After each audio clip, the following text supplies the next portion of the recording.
Now, we've covered the concepts of what hemisync is and what remote viewing is, but I really want to say, sort of as a concluding comment here, that the reason that I want to share this with you is because of my value system about what is remote viewing and what is the value of remote viewing. I showed you some illustrations and some really good remote viewings and some things that you really can't tell very much from remote viewing.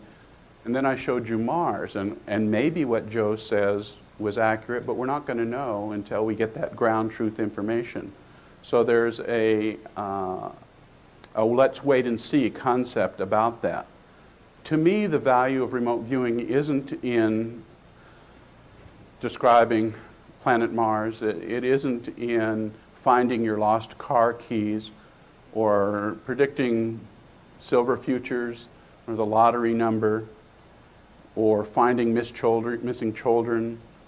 To me, the value of remote viewing lies within the experience itself. Here, Joe McMoneagle presumably was able to perceive millions of miles across space and perhaps millions of years across time, anywhere and any when. What does that perceptual ability say about who we are? If Joe is a model of the human evolving consciousness, who are we really? Sentient spiritual beings at one with all that is. So the value of remote viewing for me is in the experience itself. The only way you can know who you really are is to have that personal experience, to find out for yourself. It's kind of like when you were back in high school, you were taking geometry and you asked your teacher, why do I have to take geometry? And she would say, well, you might be an engineer someday. Well, what percentage of those 20 kids in class with you are engineers today? You know, almost none of them. And yet everybody had to take geometry.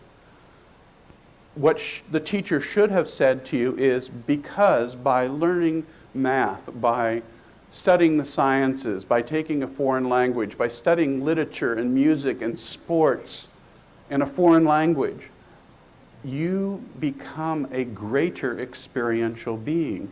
The way in which you will live your life and do the world will be larger for your experience. And the value then of taking geometry is in the experience and what you become for all of those things that you experience throughout life. And so too with remote viewing. Who and what are you if you know everywhere and every when?